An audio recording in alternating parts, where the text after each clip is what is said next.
Hey everybody! This week I had a lot of work to do. Therefore today I decided to leave the office, enjoy nature and take some images of these beautiful Alps. At the same time I will show you what possibilities you have to adjust and control the exposure on the GoPro. My name is Werner, I live in the Italian Alps and this channel is about filmmaking and GoPro. If you are new here, don't forget to subscribe to the channel. Have fun with this video! I am here on the southern side of the European Alps, in Italy. People here speak partly German, partly Italian. Therefore my somewhat strange accent. This region also lives from tourism. And if you know my channel, you know that you can also ski very well here.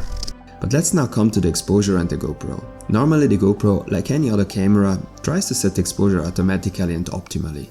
Therefore the camera evaluates the whole image and exposes with the help of ISO and shutter speed. In many cases this process works quite well. Nevertheless, there are situations where it makes sense to interfere actively in this exposure process. This would be the case, for example, if you have very dark and very bright areas in the image and the bright areas burn out completely because the image is exposed too bright. While you can brighten the dark areas in post, all details of the overexposed areas are lost. In such a case, you should underexpose the image a bit. On the GoPro, you have 3 different options to adjust exposure.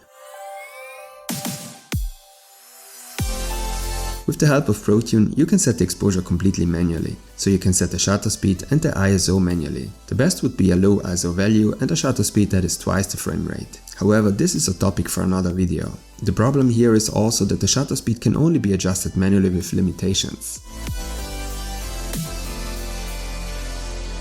With exposure value compensation, you can overexpose or underexpose the image by setting a positive or negative value. The camera will then automatically select an appropriate combination of ISO and shutter.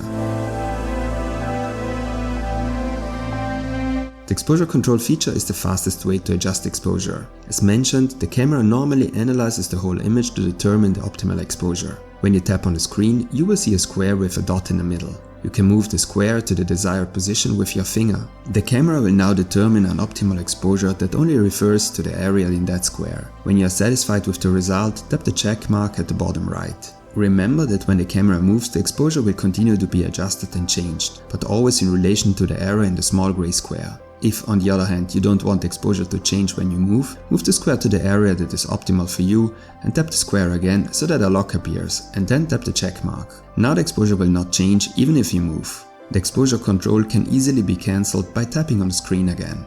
With that I say goodbye from the Alps. If you liked the short tutorial or would like to see more of these beautiful mountains, then leave me a like as feedback or just write a comment. So see you next time.